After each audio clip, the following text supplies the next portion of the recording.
데일리 바이블 quiet 타임 건작동 말씀 묵상 2020년 12월 26일 토요일 베드로후서 3장 8절에서 18절 하나님의 기다림. 사랑하는 자들아, 주께는 하루가 천년 같고 천년이 하루 같다는 이 한 가지를 잊지 말라.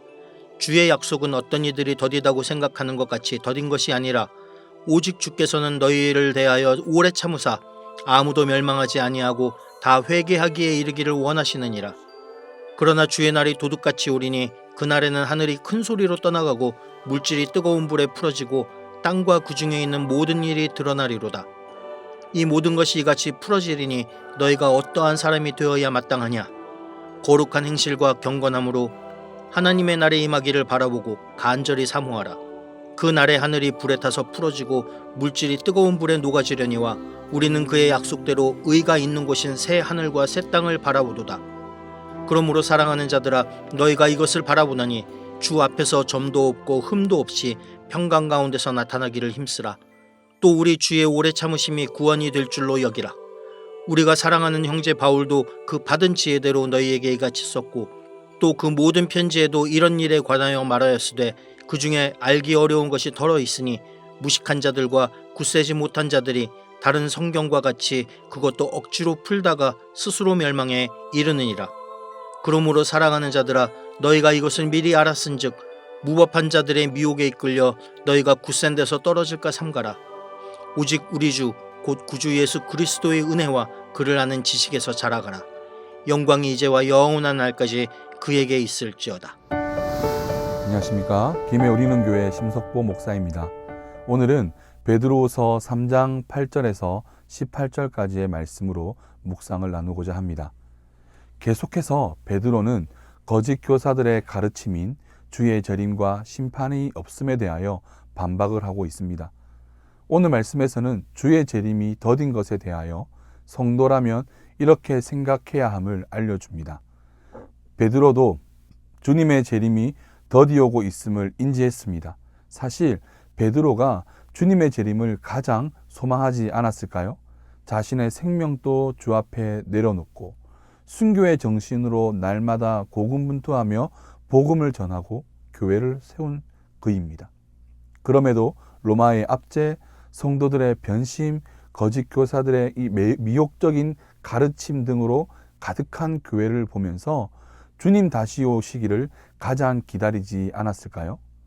그러나 베드로는 두 가지를 권면하며 주의 더딤에 대하여 세상과 다른 관점을 교회가 가져야 한다고 전합니다. 첫째는 시간의 차이가 있다라는 것입니다. 주께는 하루가 천년 같고 천년이 하루 같다는 사실을 알아야 한다는 것입니다. 사람은 시간과 장소에 구애를 받는 한계적인 존재이지만 주님은 시간과 장소에 매이지 아니하시는 분이신 무소부재 전지전능하신 하나님이십니다. 둘째는 더딤은 하나님의 기다림이다라는 것이죠. 주님의 더딤은 기다리는 입장에서는 왜 안 오시나 오시긴 하시나 등의 생각을 갖게 하지만 사실 그 더딤 안에는 하나님의 기다림이 있다는 것입니다. 하나님이 무엇을 기다리실까요? 아무도 멸망하지 않고 다 회개하기를 기다리신다는 것입니다. 그 기다림 때문에 그 기다림 가운데 하나님은 오래 참으시고 계신다라는 것입니다. 그러나 주님은 언제까지 오래 참으시며 기다리지 않으십니다. 반드시 약속하신 바대로 갑자기 도둑같이 오시고 심판을 내리십니다. 성도는 베드로의 권면을 귀담아야 합니다. 이것이 바로 세상과 다른 믿음의 관점입니다. 거짓 교사는 더딤을 이유로 주의 재림과 심판이 없다고 말하지만 참된 교사는 더딤의 이유가 하나님의 기다림에 있으며 그것이 구원을 위한 사랑의 근거함을 전합니다. 우리는 참된 교사의 가르침에 귀를 기울이고 이를 통해 믿음을 굳건하게 해야 합니다.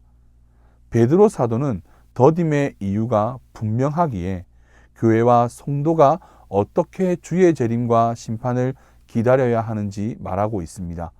첫째는 11절의 말씀처럼 거룩한 행실과 경건함으로 주의 날을 기다려라 말합니다. 이는 주님께서 자신을 믿는 자를 경건하게 하셨기에 이를 놓치지 않고 주의 가르침을 지켜 행하며 주님의 다시 오심을 기다려야 한다는 것입니다.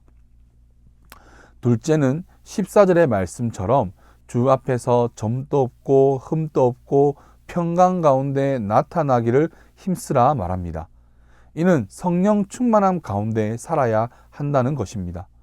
우리는 연약한 존재입니다. 그래서 스스로 점도 없고 힘도 없이 살 수가 없습니다. 그래서 평강을 누리기가 어렵습니다. 그러나 예수님은 이 땅에 계실 때 우리에게 보혜사 성령님을 보내신다고 하셨고, 성령님이 오실 때 주님의 가르침을 기억하고 살아낼 수 있다고 하셨습니다. 그뿐 아니라 부활의 주님은 우리에게 성령을 받으라 하시며 평강이 우리에게 있을 것이라 말씀하셨습니다. 성령 하나님의 내주하심으로 우리는 주님의 날을 기다려야 하는 것입니다. 셋째는 18절의 말씀처럼 우리의 유일하신 구주 예수 그리스도의 은혜와 그를 아는 지식에서 자라가면서 기다려야 합니다. 이는 거짓 교사의 가르침에 미혹당하지 않고 우리를 구원하신 분이 예수님이심을 날마다 고백하며 그분의 가르침, 그분의 성품에 기인한 것을 배우면서 주님의 날을 기다려야 한다는 것입니다. 베드로의 오늘 겉면을 통해서 세상을 살아간다고 해서 성도가 세상의 방식과 가르침으로 살아가서는 안 된다는 것을 깨닫게 됩니다.